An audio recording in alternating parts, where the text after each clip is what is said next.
Your Steve Jones Show podcast is loading now. The Steve Jones Show podcast is sponsored by Sunbury Motors, North 4th Street in Sunbury, and Sunbury Motors Kia, routes 11 and 15 in Hummel's Wharf. Thank you, Steve. How are you, sir? I'm doing well. That's what I like to hear. Yes. Sounds like you're doing well. Yeah, I'm on a line to get on a bus to take me to the track. And the line, how should we describe this? Like, imagine an inauguration. Yeah. Does that explain? Yes, it does. It does.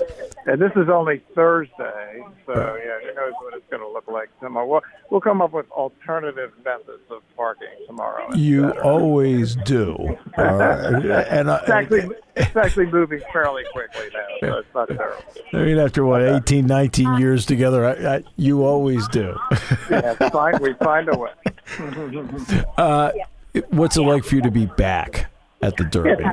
It's fun, Steve. I mean, it's been 5 years. I went 31 years in a row for the Daily News. It was awesome. I stopped full-time at the paper. I stopped coming because they were paying for it, and now they're not. Yeah. And look, I to go 31 years in a row, and 33 overall, this is actually number 34, it was very cool, but I done it. It was fine. 25 Final Fours, that was fine. I'd done that. But I thought, I got some friends that I haven't seen in a while, and I had another friend that wanted to come this year, some kind of a chaperone, showing the Derby ropes and everything. So, yeah, it's fun. It brings back a lot of good memories. All right. Bob Baffert has great memories of the Kentucky Derby. He does. Better than anybody else, really. But he's not allowed to be there. But is there an influence of Baffert still over this race coming up Saturday? So we have two horses that he was training until his 90-day suspension started, 5-6 weeks ago, Taiba and Messier. So from that standpoint, sure, he's got an influence, and he's missed. I mean, look, I went by his barn yesterday, barn 33, where he always is for the Derby. Now, he's regularly, as you know, out at Santa Anita, but brings a whole bunch of horses every year to Kentucky for the Derby. And to see it, it was like a ghost town. Yeah. All the plaques are down. There were no horses there. Usually there's half 100 people there waiting to talk to Baffert. And I said to somebody, it was like the only thing I didn't see was the tumbleweed. Yeah, it was really weird. So from that standpoint, yeah, he's 100% missed. I apologize for the background noise, but like I said, I'm standing on a line getting on a bus. But yeah, I mean, look, he is the Derby. He's the biggest name in the sport. It's really unfortunate how this played out. I know you and I have had the conversation. Everybody thinks he's Lance Armstrong. He's not. And I just think the sport's done a bad job of explaining what actually happened. It was the Venus Spirit tested positive for an anti-inflammatory, not a performance enhancer. But, the rules are the rules. I get why the horse is disqualified. That's fine. Sure. Don't make him persona non grata like he's the worst person in the history of the world. He's not. It's just wrong. There are people in this sport that have done hideous things with performance enhancers. One guy's in jail for 5 years, and that's where he should be. But that's not Baffert. But unfortunately, the public doesn't. They don't know the difference. Right. So that's what we're dealing with. But anyway, yeah, he's not here, and he is definitely missed. Well, Messier is certainly a horse that could be considered in the thick of this. Johnny V is going to be aboard. Johnny Velasquez will be aboard this horse and won the Lewis Stakes and then ran second in the Santa Anita Derby. What's your thoughts on that horse?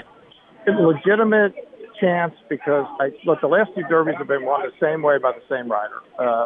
John Velasquez loosened the lead on Authentic and then Medina Spirit for Baffert. And I think you can make a case Messier is the fastest horse in the race early. Now, is that going to be enough to get him home? Don't know. Will he get it clearly? Don't know.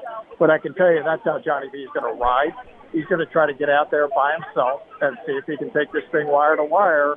And last time, Messier was chasing another really fast horse, a horse he ran completely out of the race, but it kind of inhibited his finish. And then, of course, he was beaten by his stablemate, Taiba, who's now, both horses are now trained by Tim Yaxie, who used to be way back when a Baffert assistant, right. Has never been at this level of the game.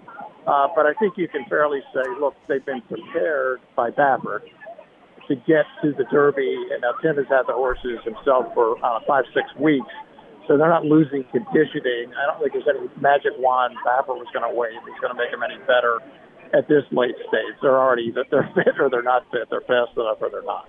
Well, Taba's only making, I think, overall his third career start. That is correct. I mean, that's it. Mike Smith's aboard. What kind of read do you have on a horse that has that little experience in front of everybody? Yeah, so he's a little like Justified 4 years ago, except Justified had 3 starts. Right. All for Baffert again, Mike Smith again. It's interesting, Steve. The owner of Taba is the same guy that owned Medina Spirit, and he's very frustrated, obviously. His horse has been disqualified from the Derby, loses all that money, and then the poor horse dies. It's just like a total nightmare. So he really wanted to get back to the Derby. He was told, don't run Taba to stand in the Derby. Everybody around the horse said, look, he's not ready. You're asking too much for a second start. And then he went and blew the field away. Yeah. So, obviously he was going to come here, and he's earned his way here. I mean, he's in on the points. He ran fast. He's got the speed figures. It's just the 2 races. That's the issue. I think the deal there, Steve, it's like, I know you and I have talked about it. Everybody says, it's a 20-horse field. He's been running against 5-horse field. Yeah. Well, if you're fast enough, you're not in a 20-horse field. Right. You get ahead of 18 of the horses or 17 of the horses, so they're all behind you. So I do think he's a contender, but he's not the kind of horse like Justify. I knew he was a success. I was never concerned about him. Right. This horse is. I have a few more questions just because I'm not sure. Is he going to be fast enough to get to the first turn in the top 4? If he is, then you really like him. So when you're watching Taba, that's the key moment in the race because he's got the talent to win the race. I mean, he's that talented.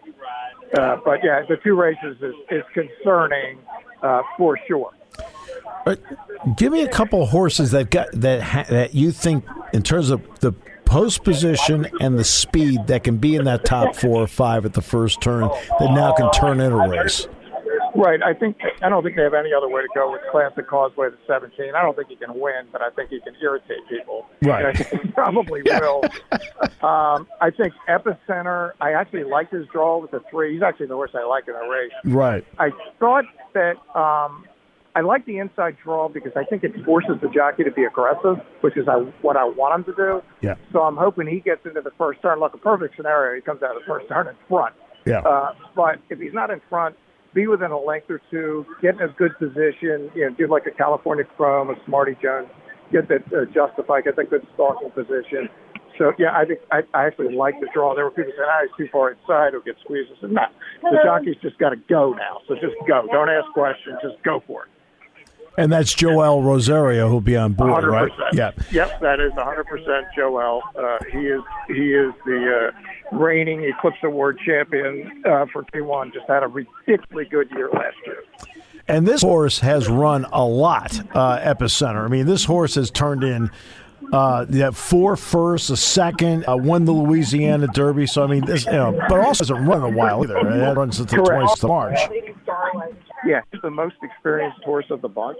Yeah. So I think that's the kind of horse that historically has won the Derby. Now, it's kind of changed recently with less racing. Right. But he's been perfectly prepared. Look, Steve Asmussen's the all-time leading trainer in the history of the sport. He's closing on 10,000 wins. He's had 4 horses of the year. He's won Breeders' Cups. He's won the Preakness a couple times. He has Curlin, Rachel Alexander, Gunrunner.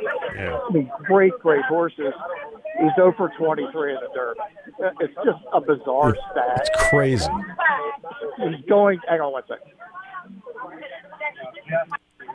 He's going to win the race. Yeah. And I think this is his best chance. Even though he brought Curlin here and Gunrunner, they just weren't quite ready. Right. This horse has much more experience, and he knows how to win big races. And it's interesting, of the 23 horses, 15 of them were 20-1 shots.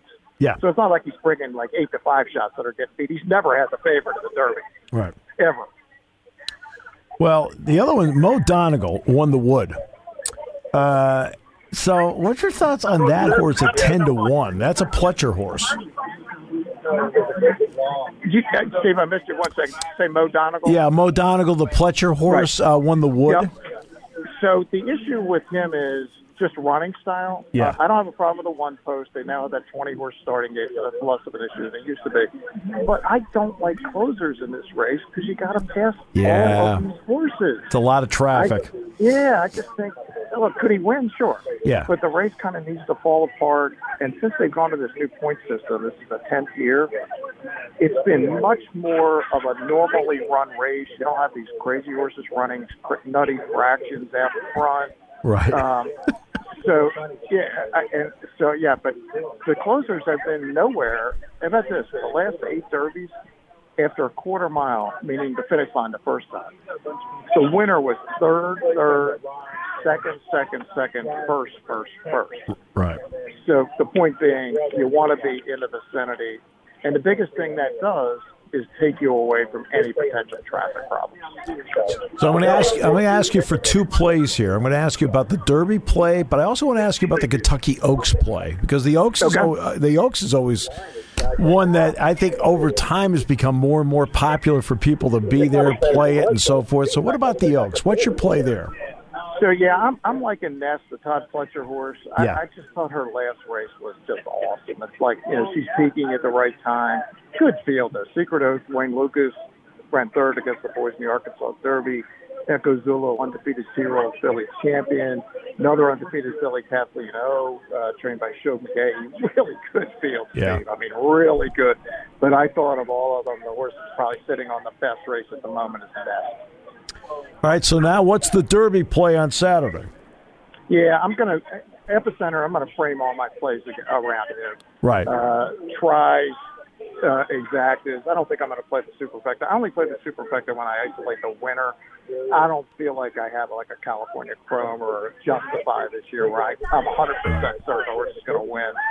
So I'll probably key Epicenter first, second, and even – third if I end up getting it trifectas, but probably mostly first and second and exactas. Yeah. With 3 or 4 different horses, just depending on what the prices are, what the circumstances are. I watched the earlier races on Saturday, so something like that. All right. Okay. There are 2 things I know you won't do. You won't get a Mint Julep, nor will you buy a hat. So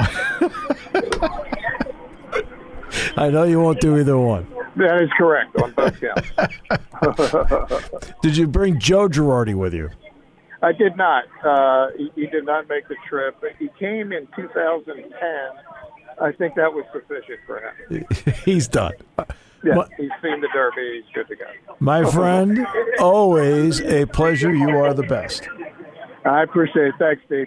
See you, buddy.